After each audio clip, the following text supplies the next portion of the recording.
And welcome to Crusher Convo, where we crush the conversation one episode at a time. Today, we are honoring the patriarch of the Crusher family as we discuss the life and death of Jack Crusher.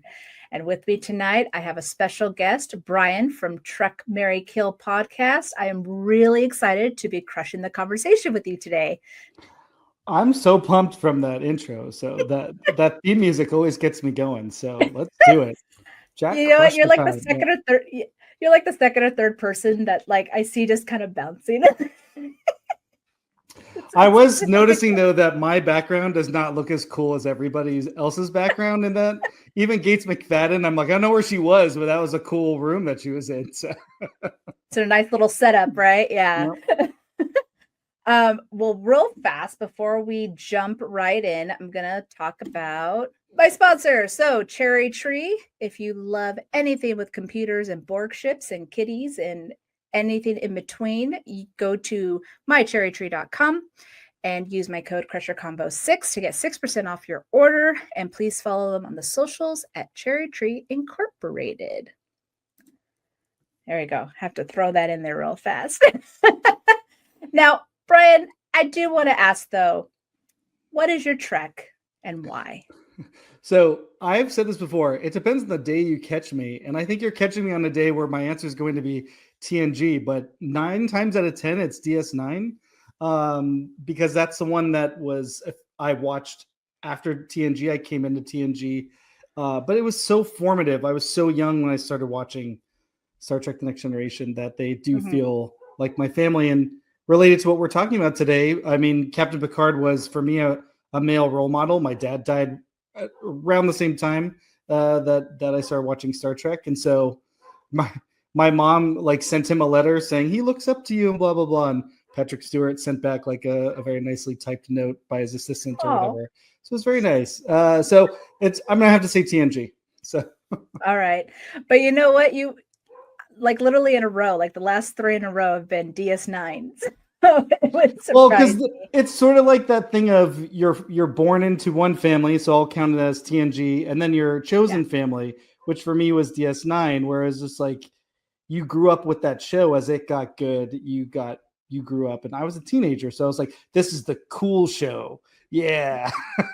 And Captain Sisko's cool, so it works out, yeah. Yeah, I think every Trek in the Berman era with TNG, DS9, and Voyager and Enterprise all had their place. Like they weren't all the same. They were all different, so we could enjoy it a little differently, Yeah, I think so. So I think that's what was really nice about it. But real fast, I actually was on your show, and so now you're on mine here. So it's kind of so like happy to be here. Yeah. Yeah, it's like a double feature for you guys, for the listeners. It's a Crusher swap. It's a Crusher swap for sure. But like I said, we're talking about the patriarch of the Crusher family, which, fun fact, the only one that's actually a Crusher with the whole Crusher convo thing with Beverly, Jack the son and Wesley is just Wesley.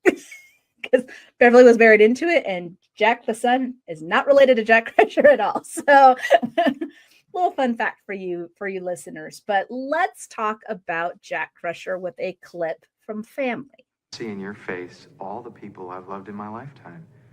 Your mother, my father and mother, our family. I can see me in you too. And I can feel that you're my son. I don't know how to describe it, but there's this connection, this bond. I'll always be a part of you, Wesley. Now that, of course, was Jack Crusher, and that was the first time we saw him was in the season 4 episode Family. And this is what we kind of know about him, that is as canon as possible. And I don't know if anyone knows this, but I am huge about timelines and accuracy and all that, and I did a lot of studying, so please enjoy. I think one thing is we're not really sure when he was born, but he was possibly born between 2307 to 2308 because Picard was born in 2305 and graduated from the Academy in 2327. He did marry Beverly on July 20th, 2348, which is that lovely little wedding invite in Picard's family album. And if you take note, he has a little heart-shaped Beverly photo in there as well. Oh my gosh. Right? Yeah, so fantastic. And of course, Beverly graduated from the Academy Medical School in 2350, and that was in the episode Conundrum. Jack, of course, was Picard's best friend at the Academy. According to No Win Scenario, that was when it officially became canon that Jack was around the same age as Picard because we just weren't sure. And of course, he was also his first officer on the Stargazer where he had died. Now, his death is a little unclear. The only thing that is that it was an accident and Picard had something to do with it. In Coming of Age, which was in season 1, Wesley hinted his father was left behind by Picard in order to save lives. In Violations, Picard is shown injured while taking Beverly to the morgue, and in Attached, Picard said after the accident. So we get little hints about Jack. I wish we got more. I think that was the problem with all of this is that we just didn't get enough about Jack, and he is so pivotal to the story, especially Picard and Beverly. So what did you feel about just overall with Jack's story and how he played a role for Picard and Beverly, for instance? It's not something that I think about very much when it comes up. It's not always an, oh yeah, but I feel like it was deployed maybe not quite enough as it could have been, especially later on in the run. But we know that the politics of what was going on behind the scenes with Gates, McFadden, and all that stuff probably had something to do with that, where there was some pullback on what they might have done had things been different. I don't know. I guess I never really I don't really think about it in terms of like, because we never see how it affects them. It's like on a special episode of Star Trek. They're going to deal with it, and they're going to talk about it for a scene. But there are other examples. Your research is impeccable as always, Jesse. There's like Coming of Age. There's like little references. Our episode, the host, she talks about the relationship just a little tiny bit, and of course, mostly we get it from Wesley in the first few seasons that comes in. So I think about it just in terms of like, it doesn't ever really weigh on the story. It always adds a flavor. And so for me, that's where I'm like, well, it's not intrusive and it's in part of Captain Picard that I never really cared too much about the mystery because the show never did. So, but I wasn't against it. Like it never bothered me of like, yep, another tragic backstory for one of our Star Trek characters. It just seemed like interesting enough that they could have done a little bit more with, and they didn't. They chose not to. And, yes, I did do a lot of research, but even in the episode, and I'm thinking, I see it in my mind right now, the bonding, when there was that little boy who lost his mom, Marla Astor, in the accident, and Worf wanted to do the whole Klingon ritual and things like that. There was that moment between Beverly and Wesley because he was having flashbacks. He was having, problems with this, and it was a nice little scene. And that's what I enjoyed about it, is that there were these moments that we saw, and it was just little nuggets, right? Like, here's a crumb. I said Coming of Age before. Yeah, I said there was Coming of Age before. I meant True Q. So there was like that little moment. Q. And it's exactly what you said. It's like she gets asked about haven't you ever lost someone you care about, and she's like, yeah, my husband, it sucked. and she's like, if you could bring him back, wouldn't you? And Crusher's answer is I don't know. I'd have to think about it. I'd have to know the situation. Is this a Darth Plagueis situation? I don't know. So. Hey, of course, I took it too when she had that moment of like, I don't know, because it's already been like 15 years or something like That's that. right. Yeah. She's no longer the same person. Is it going to be the same? You know what I mean? Like, so for her, it's going to be like, I don't know if that would be right for me, after all that she's already, done in her life to try and get past his death. The same with Wesley. She had the same in the episode family. She didn't even want to show him that clip of Jack just because she was like, is that going to be a setback? He's finally come to terms. I don't know if that's a good idea. And she ends up giving it to him, which was good. But again, we got little crumbs and never the whole cookie. And so it was very sad. But here goes where my investigating, no pun intended, it goes deep. Okay. And here's how deep it goes. So according to Memory Alpha, it states that Wesley was born in 2348, but that contradicts the wedding invite, as we saw on the first slide. Unless she was pregnant when they married, which could happen, Makes sense, yeah. Wesley's birthday is July 29th, which is 9 days after their wedding date. It would make more sense that he was born in 2349. Now, this is where my obsession of timelines kicks in. I did the math. Counter at 4 Point was at 2364. Wesley was 15. Beverly was actually 40 at this time because she was born in 2324.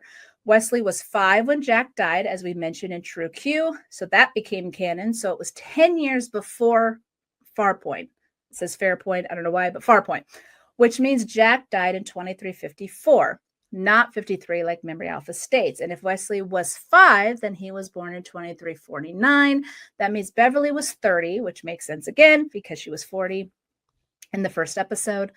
And Picard would have been 49. So if Jack was born in 07 or 08, that means he was 47 or 48 when he had died. But that's the reverse of what you were saying, which is that Jack is older than... Wait, no, that's correct. Sorry, I'm really bad at math. So you're going to get me real fast. Okay, Yay! That sounds good to me. Yeah. Sounds good. Yeah. Well, apparently Beverly has a thing for older men. I just am like, she was 40 when TNG started. I mean, she looks great. She looks great. Yeah. I mean, Gates was 38, close enough. Right. I think, one that we didn't know. We were always like, okay, that was his first officer and everything. I think it was conspiracy where he said my best friends was Walker, Keel, and Jack Crusher. He met Beverly because of Jack. Walker introduced Jack and Beverly together. So there's this little, thing happening here. But we never really knew, like, well, maybe they were best friends because he was on the Stargazer. We didn't know his age until, 2023, when season 3 comes out of Picard. Picard tells Jack the son, he was my best friend at the academy. And it was like, finally we have an answer. And then I was like, wow, Beverly likes older men because there's a 19 age difference between Beverly and Picard. So... good time. It doesn't, it never really tracks it all. You know what I mean? It feels like they're much closer in age. I will say that in terms of like when you're watching the show. Yeah. And when you see Jack, even, it seems like the hollow version of him seems pretty. I mean, if older than Beverly at the time, not that much older, not 15, 19 years, exactly, maybe 10. Yeah. Maybe at the most 10. 10, yeah. Yeah. The Picard season 3 thing was very weird. I don't know if we're allowed to jump around here. Go for it. Okay. I thought it was very strange that they served on the implication in the story he tells, and you can correct me if I'm wrong, is that they are junior officers and they're serving on the Stargazer together. The implication being that they kind of then go up the ranks. I guess I'm saying that because it strains credulity that the captain would have to sneak off his own ship and then they'd go to get laid. Like the story he tells Right. in the context doesn't fit. Mhm. So then we're left to think like, so he's like, they're like a couple of ensigns or lieutenants, and they're doing a lower decks style adventure, and then they work their way up, and then they're suddenly like, it makes more sense that they served together on a ship. Maybe they did a bunch of like tomfoolery like that story. Mhm. Then they went their separate ways, and when Picard got his command, he brought his best friend in. Like that makes way more sense to me. The fact that it's all the Stargazer was like, I was bumping. So I'm glad you like care about the Crushers enough to like focus. But I was more like, we're doing too much, like too much sameness, the small galaxy problem. So, well, it's true. I mean, there was a lot of that in Picard season 3. There was a lot of like, but wait a second, wouldn't this have happened if this so I totally get it, and I don't even remember if they even said it was the Stargazer, but you're right, he wouldn't have been captain, he wouldn't have cared. He'd be like, I'm hitched, me and the first officer are going that's out. right. Like, That's right. no, not sneaking, we're going out. I mean, I could be wrong. It may not have been the the Stargazer, but I think they were just so close to it all that.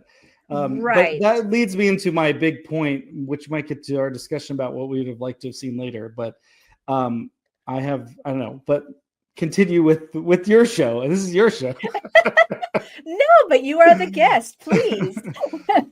Well, I mean, one of the questions you wanted me to think about was like, what would I have liked to have seen happen? You already asked me like, what did I think about it as a part of the story and all that. Yeah. So it's gonna sound weird, but I mean, just putting even 5 minutes of thought then led me to thinking about it for an hour, and it made way too much sense.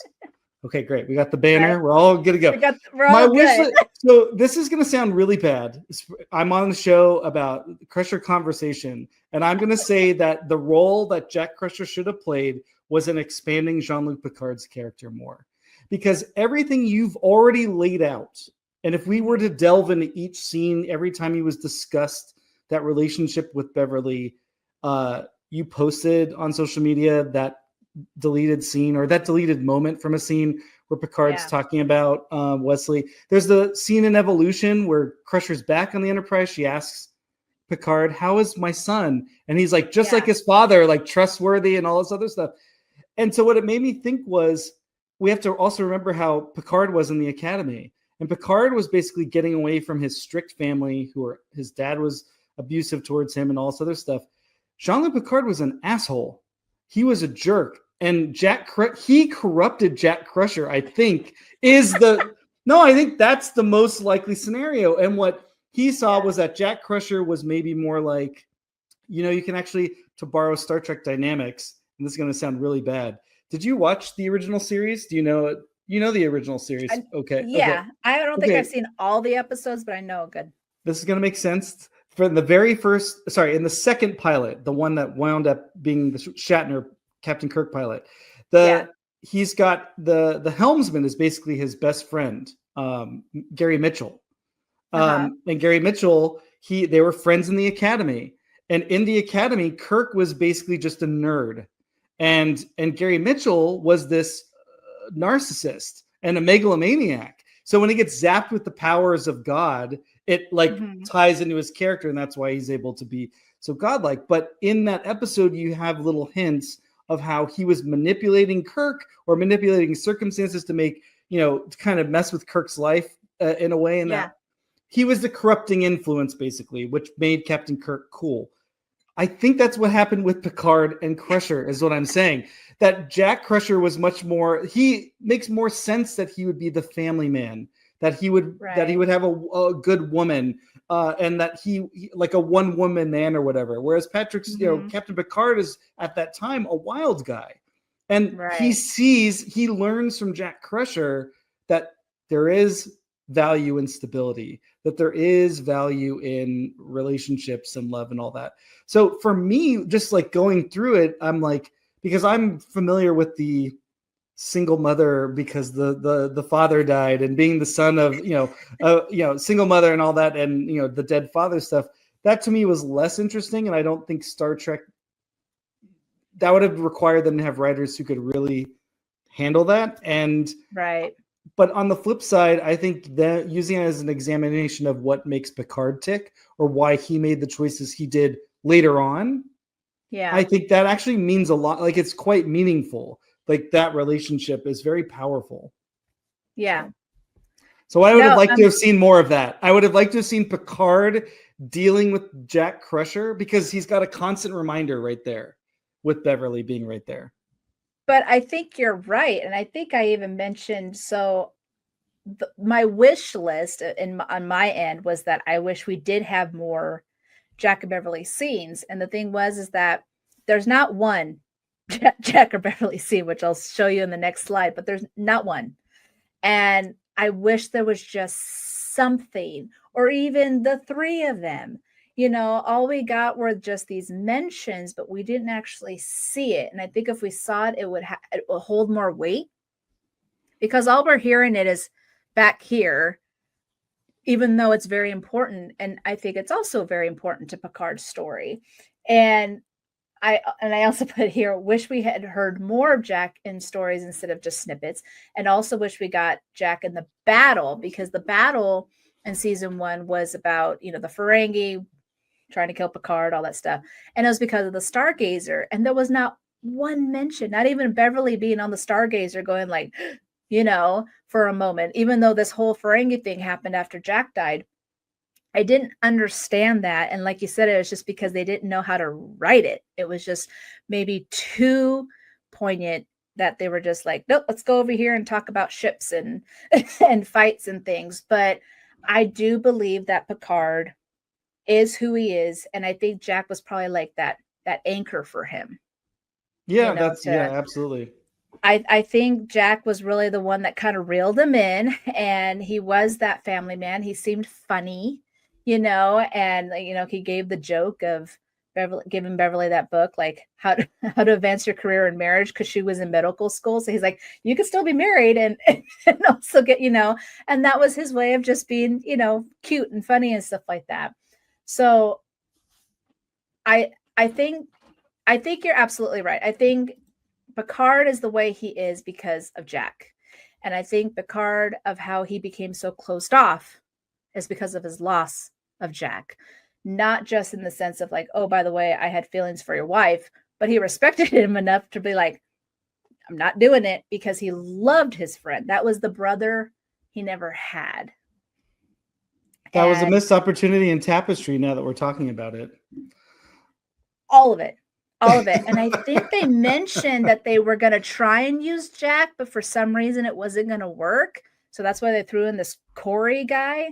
But that's where I was all like, well, clearly he didn't graduate with Picard because he wasn't there. So must be. Yeah, they get around it of like, if they're about to go on their deep space assignment. So it worked. Yeah. I mean, like, there's some opportunity. Like season 7, you've got everyone has a family member dropping in. You've got Eye of the Beholder. There's a murder when the Enterprise is being built. Like, there was so much space to do something else in later seasons of the show, and it feels like a missed opportunity. It was to kind of close that chapter, I think. Yeah, or just do something interesting with it. I think I think every moment you've mentioned, really, there isn't. It provides like a dash of something, but it never is interesting on its own. And that was probably what's missing. Except for that deleted scene that they decided to do. The deleted scene is nice in a way, but it is a strange one. Like, it's Patrick Stewart doing a thing, and it's like, this is not Captain Picard, and the writing is a little flowery. And so it's funny how then it shows and it cuts into the scene. I'm like, that's Captain Picard. That's Captain Picard. Like, that's not Patrick Stewart trying something. That's Captain Picard. Well, this last slide that I actually have here is kind of what we were mentioning a little bit. Now, Jack was only in 3 episodes, which was Family Violations and Journey's End. And I did not really like how they used Jack in that, because it was the Traveler trying to get Wesley to become a Traveler, right? And I feel like he used his dad's image to pull him in. So I felt that kind of like a manipulation, but that's just me. Well, the Traveler has been grooming Wesley since he was a child. Exactly. And that's why I don't like it. I don't like it.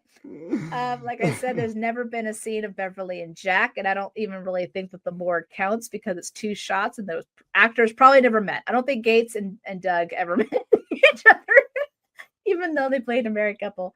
I mentioned the deleted scene here, and if you guys haven't seen it on my Instagram, it is basically just Picard and Wesley. When Picard was injured, he said that he saw a glimpse of Jack and Wesley as he's basically dying, and talked about how his death happened on a bright sunny day, but sudden unnecessary death should happen at night. Now, in the no longer expanded universe of Trek, which were the books prior to Picard, it states that no matter what timeline, Beverly and Jack never had a happy ending. Either Jack died, Beverly died, or they end up divorced because Wesley dies. Jack's death is pivotal to Picard and Beverly's story no matter what. This is all non-canon, obviously, but it kind of made sense to me. But however, if Jack had stayed alive, there would never have been a Crusher or Jack Crusher the son, because I do believe that Beverly and Jack truly loved each other, and she would have been with him for a very long time. And remember me, the whole thing of the warp bubble is because she thought about losing Jack. Like, crumbs, no cookie. It's very frustrating. And that's another fork in the road for Star Trek. Ron Shelton, the writer, that was basically his last script, and what a great one it was. And it's because Gates McFadden fought for his version in the room with Michael Piller fighting against that, and Rick Berman deciding, well, we'll go with the good one. And Michael Piller was like, well, your days are numbered, Ron Shelton. And that was it. And we didn't get anything quite so artful the rest of the way. We got good episodes, obviously. Next Generation's great, but another fork in the road. Of course, and it always happens. And yep. It's frustrating because even though so many people, like my husband, loves TNG, that was his Trek. Even though now he's an adult, he kind of is like, I love this show. And it does have problems. Like, he's not like oblivious to it, but it's hard to not love those good episodes and then be like, absolutely, what is going on over here? They all have their flaws. Major Kira in Deep Space Nine was a freedom fighter, but because the Nana visitor is so bubbly and effervescent, and you don't want her to be miserable, you don't want her to be dour, and so she's not. And then it kind of like betrays the character, and it's like, why is she so chummy with these people that, she's trying to, every show has some like weird thing going on behind the scenes that affects what's going on in front. And I just had my interview with Melinda Snodgrass, and I believe as we were talking, because she kind of has some PTSD on her time of Trek. So she actually has never seen any of the Trek except for Picard season 1. I did tell her though, I was like, but just know that some people took pages of your playbook and ran with it in like some episodes of Deep Space Nine and Voyager and all that. But she did say in the entire run of TNG, I think it was past 70 different writers. And I'm like, that's why it was like, it's, it's like just flying all over the place because there was not a continuation of just one flow of how the stories would go. Because she was like, in the original series, it was 5 writers the whole time, and it was just like, that's why it had that same pace. And so, it's unfortunate because unfortunately the behind the scenes drama causes issues with the artistic part of what this show is. And whatever the writers or showrunners or whoever, really, some people had no control over the others, the actors for sure. They were just like, well, we'll do the best we can. What we're getting. That's right. What's my character? I don't know. Go just vibes. We'll just we'll figure it out. Yeah. I always said though that Gates had kind of a disadvantage because not being a part of season 2, the other actors had that extra season to kind of figure out their character and everything. So by season 3, they were already very like, I know what my character is and everything. And she kind of walked into rediscovering who Beverly was because she was no longer written the same way as season 1. These are kind of 2 different Beverlys that she's now having to deal with, but she's such a pro that she's just kind of like, I'm going to see what they're going to do. And then I'm going to try and make it my own and see, even though it's written differently, I'm going to do it this way. And it was perfect. Right. And so you could feel that absence. As much as I don't hate Pulaski, sorry, Bev heads, but I don't hate Pulaski. Okay. I think Beverly and Pulaski could have been friends. I do think though that Pulaski wasn't written well, and that particular character just didn't fit the mold I think TNG was going for, what Beverly did. So yeah, that's me going off my little train track here, but I think it's just that just showcase of again why we just didn't get a lot of Jack Crusher. Right, but I'm glad, you're saying all this, and I'm like, I'm glad that in some, like, if I had a choice between more Jack with the writing staff that they had and what we know about everyone behind the scenes, or what we got, I would stick with what we got. And so, because I don't want Dr. Crusher feeling sad all the time that her husband died. And I never felt that Beverly Crusher was stuck in the past or yearning for something. She was always exploring and studying. And I think that is Gates McFadden infusing the character with sort of her own natural curiosity and zest for life. And that came across. And I think that's why Dr. Crusher they're all very memorable, but like, Counselor Troy, never quite clear what's going on in her mind, but Dr. Crusher is like very, very direct and you're never really wondering. So, yeah, no, that's totally true. Which I'm now going to show my last clip, which is just a little snippet of the conversation between Beverly and Picard in Attached. But although I would never act on it, I couldn't help the way I felt. And when Jack died, you felt guilty. I felt guilty before he died. Having feelings like that for my best friend's wife. And then later, after the accident, I promised myself that I would never tell you how I felt. It would be like betraying my friend. So I think that goes back to what you were saying earlier on your wish list about kind of seeing a little bit more about Picard's story with Jack, right? Was there anything, though, that you did love that we know of Jack in this whole thing?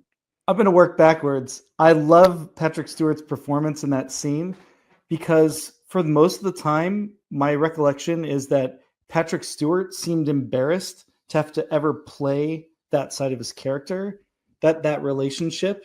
And I don't know what that's about, and that's might be me reading something into it. But it did seem like, especially in Encounter at Farpoint in the early seasons, like it's like, here's Picard, and then it's like, oh, you've got this baggage. And like, it was almost like, but I want to be the hero at the top and grabbing the women and kissing them. But no, I got this baggage to go on. Mm-hmm. And so that's why I think it's kind of funny in that scene. He's really good. And it attaches a great episode specifically about this Crusher, the Jack Crusher between the two of them, because he's focused more on the Jack Crusher side of it instead of his feelings for Beverly. And Patrick Stewart I was never convinced that, like, she always seemed way more into him than he was into her.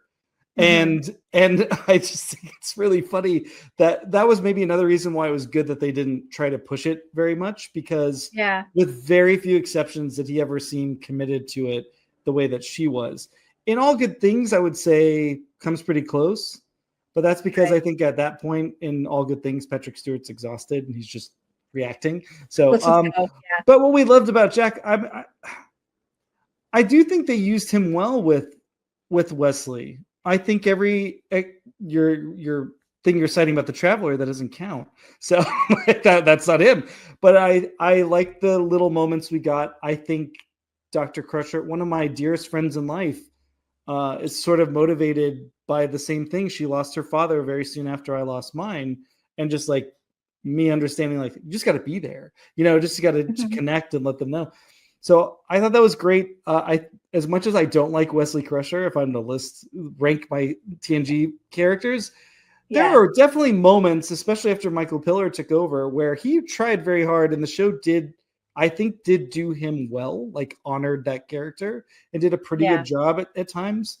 That mother-son relationship never really worked. So maybe what I'm really getting at is that was really the only time that he felt like someone's child, Wesley. Yeah. And that's what I appreciated about the Jack stuff. And like I said, he's a good-looking guy, so I can picture him with Dr. Crusher. So I appreciated that. I also appreciated that in the back of our minds, we always knew that Beverly was maybe always comparing him or comparing the guy of the week or somebody maybe to him. Not like being like, you have to be as good as Jack, but actually just knowing there's no one ever said anything bad about him. There's never any suggestion that there was anything bad about him, that he basically embodied the best of what Federation Starfleet ideals are. So he's basically like an honorable person. So we know that person existed and touched these people's lives. And I don't know. Like I said, I think the ways that it did inform Picard's character also, I think, even though I would have liked to have seen more, I think what we did get was very valuable. And I love that. Yeah. And I like how you mentioned how like she kind of compared, like Jack was never far from her mind, no matter what situation. She wasn't like living in the past, like you said earlier.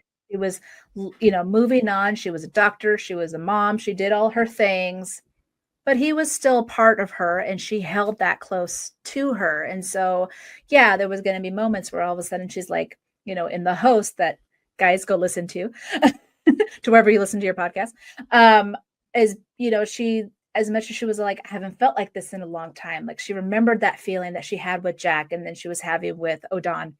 And so those were nice little moments because she was still honoring him in some way, but not like, I'm not going to move on. She showed that she's taking care of herself and Jack would approve. The one thing that I did like about Jack, and I had mentioned this earlier, is that he seemed to be a funny guy. And and he did play a big role for Picard. I think he was kind of like, maybe you shouldn't do that. I think I wrote here, I said he probably kept Picard grounded and had him not do stupid things. That's what I wrote. That was my note. What I'm saying is like he showed Picard how you can have fun without, trashing a house because you're mad at your dad or whatever Picard would do when he was wild. That's exactly right. What's the name of the book that he gave Beverly? He gave Beverly, it was how to advance your career in marriage. Yeah. So, a witty guy maybe is kind of the thing. And witty. Yeah, Picard was a Family Guy viewer and he was a Simpsons viewer. I don't know. There you go. Yeah, like that's a perfect way. He also clearly loved his family, as in the first clip I had shown where he was all like, I see all the people I loved in my life in you, your mother and my parents. He just was a very devoted family man, and clearly he just was in love with Beverly. But also to Picard, because it kind of seems he was, I don't want to say he sacrificed himself, but I kind of feel like he made the decision to know, like, I'm going to die, but Picard is going to be fine. And people are like, I think they saved other lives. It's kind of the needs of the many outweigh the needs of the few. I think that was kind of the accident that they were kind of bringing up, which was kind of hinted in Coming of Age, that Picard couldn't save Jack because he had to save other people. And Jack was probably okay with it, as much as he was just like, crap, I died. But his sacrifice was important. What do you think? What do you think it was? Maybe we should be the first to speculate, to create the headcanon for what this could have been. I mean, as everyone has been saying, it was like an accident and Picard was somehow involved and Picard was injured. I feel like Jack, I guess maybe I am saying sacrifice. I think Jack sacrificed himself to save Picard. I'm going the opposite. Do you remember Counselor Troy's command training when she has to order the holographic Geordi to his death? I think that's what happened.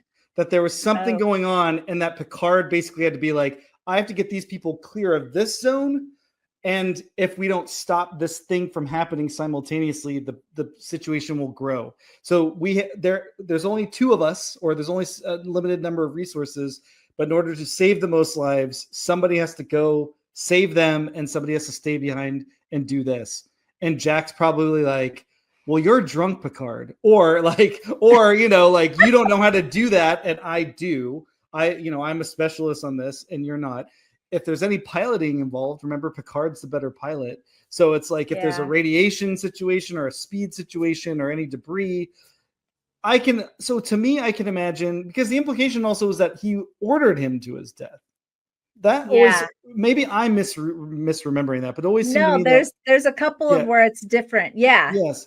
So it always seemed to me like everyone understand, like the obvious thing, I think if they did it today would be like Wesley blames Picard for his death or something like that. It'd be really juvenile, but this is Star Trek and everyone's better than that.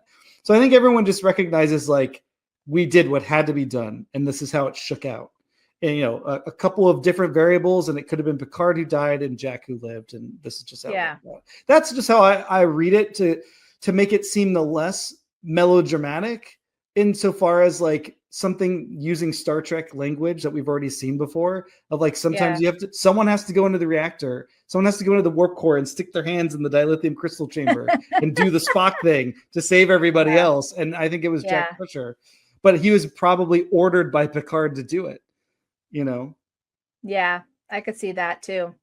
I think it was, I think they just weren't sure what to do, because that first scene with coming of age, it was very much, that was what was hinted, but later on it wasn't. And I think it's just because the writer was like, we don't know how he died, so I'm going to write this. But also, you don't want to make it seem, I think people in today are not people in the Star Trek time, the Star Trek era, where there's more understanding. So if you just say like, wait a minute, your main character, your role model, like ordered this guy to death, you know, to die, and we're supposed to think he's heroic. Why didn't he sacrifice himself? And it's like, well, it's kind of, you know, the captain is not like supposed to be there sacrificing themselves at a moment's notice. They're supposed to safeguard lives and lead the ship. So in that moment, he somehow just determined that his best friend, who he clearly loves, like was the expendable element in that to fix the situation. And so I think it's actually, if you think about it that way, it then is very powerful when, isn't it Wesley that says he brought his body home to us? Jack's body home. Like, to me, I can like imagine a whole other scenario where it's like Picard does this thing that is necessary but awful, and then he's just racked with guilt and does everything he can to like he's present. Like he's not just sending a remote condolence letter or something. Like he's there, he's walking it through, like, this matters to me, I'm so sorry this happened, this was the only way, I'll whatever you need. Was like there for Beverly, at least through some part of this. And then once he felt like they were in a good place, he was like, and now I can never go there again, it's too whatever. Peace out. It's like, peace out.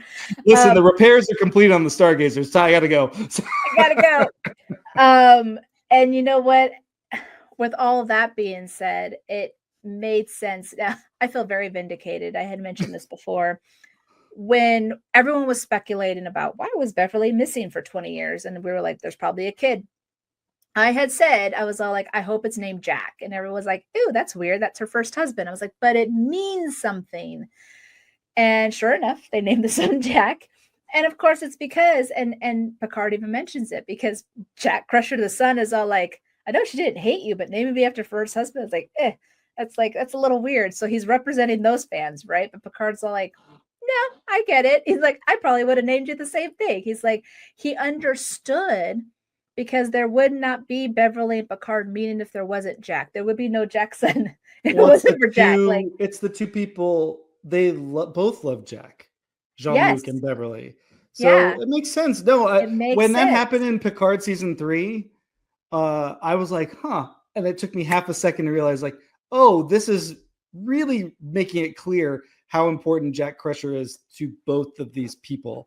And because you asked me what I thought, I'm like, I never really thought about it. It was like a nice flavoring. And then Star Trek Picard season 3, I'm like, oh yeah, no, that's very important. That makes a lot of emotional sense, actually. Yeah, so. It does.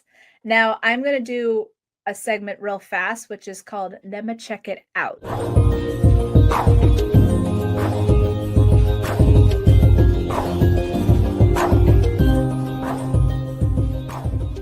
Right here in his book, anyone could see it. There we go. It says here for the episode of Family, Jack Crusher Oh, here it is. In an unused sequence from the final draft script, Jack says he's about to report to the Stargazer and that Wesley R. Crusher, a name later seen in Beverly's personnel file in Conundrum, was named for Jack's grandfather, Richard Wesley Crusher, who gave Jack his first flying lesson. We also learned that a great-grandfather had a painting of an exhibit in the Prado Museum in Madrid.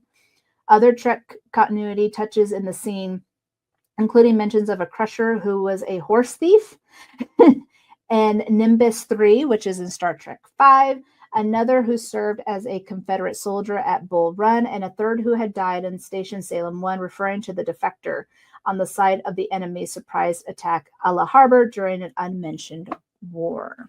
And that, of course, is a deleted scene that you guys could see if you have the Blu-rays. But I wanted to mention that because I always thought that was cool. And, sometimes, like, depending on where you're looking at, I think they say Wesley's middle name is Robert, but it's really Richard, and it's whatever.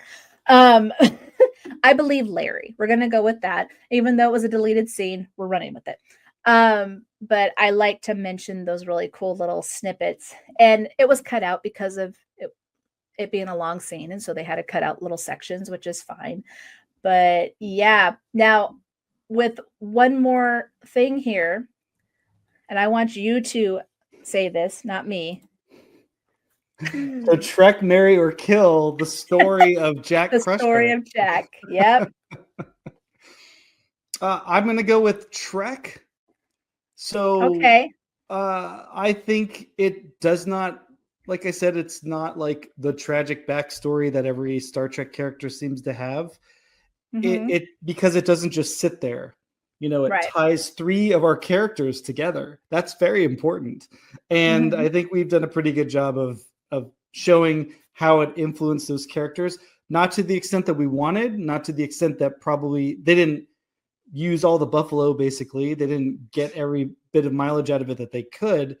But when they did, it was usually pretty effective, the Traveler scenario notwithstanding. It's not a marry, I would say, for that very reason. And I don't think it's a kill because I can't think of a time where it's like, I wish they hadn't done that.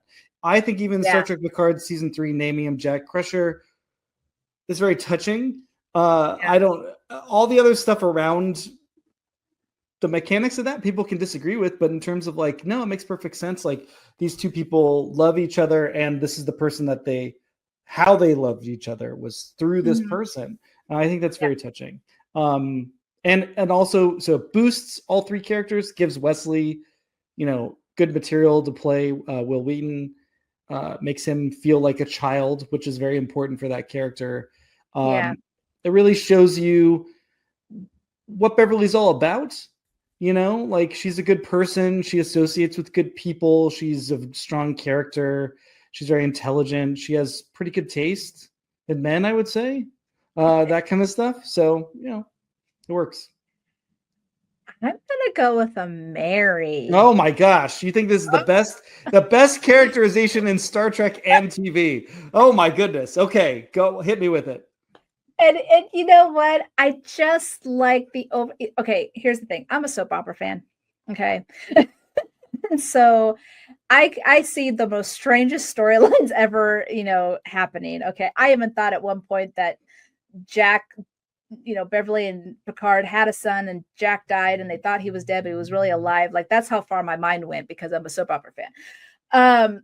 It doesn't have to be that complicated, but I think just overall with how Jack's story is, how it influenced these characters, how it brought them together. There is a Crusher, aspect. I am a Crusher fan. Okay. That's my ship name for them. But I just like how it went. I just wish there was more. That's really all it is. I just wish there was more than what we got. But everything, like you said, everything we did get, there was nothing wrong with it. It fit well with the story and it fit well with the characters.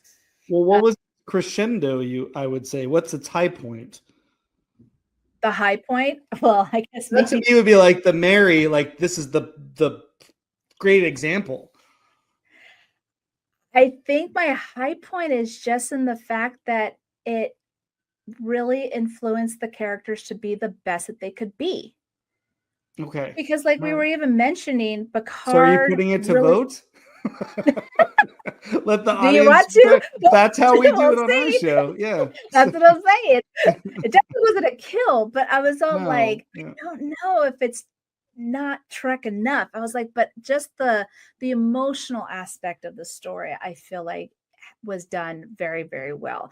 And because Picard is who he is because of Jack, and Beverly took that and kind of ran with it and became the person that she was. So that is why I say Mary. All right. I respect it. We're going to be doing a vote. Let's do a vote. All right. That's great. So last but not least, we are going to be doing my sick bay spinner to see what my next episode is. Okay.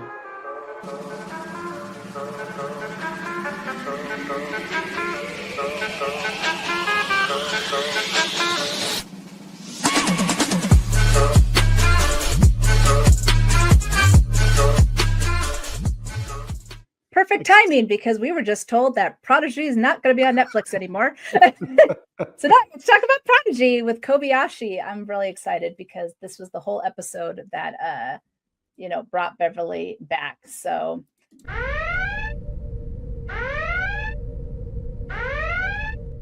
and for my redhead alert is my Patreon shoutouts. They go to Chuck, Leslie, and Dave, who are my Commander patrons, and Engineer Mark, who is my Admiral patron. If you would like to support the podcast and enjoy exclusive extra content, just head over to patreon.com/Crusher Combo, and you can sign up for as low as $3 a month. You know what? I had so much fun, Bryan. Thank you so much for joining me tonight. Just tell the listeners real fast where they could find you. All right. We're Trek Mary K Pod on social media, TrekMaryKillPod.com on the web, where you can see all of our standings, our Treks, Marys, and Kills. And if you don't know what any of that means, we're Trek Mary Kill Podcast, which you can find wherever you listen to podcasts, Apple Podcasts, Spotify, etc. Jesse, this has been great. I've had a lot of fun doing this. I'm so excited that you're talking about Prodigy. We did a whole episode about what are the Marys of Prodigy, and so check that out, listeners, after you listen to Jesse's episode about an excellent Prodigy episode. Awesome. Thank you again, everyone. Guys, live long and prosper. Appreciate it. Talk to you later.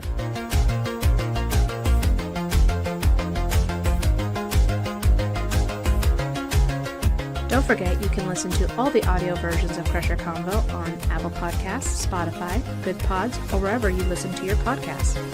You can support the podcast by buying merch on TeePublic, buy me a coffee by scanning that QR code, or becoming a Patreon member for as low as $3 a month.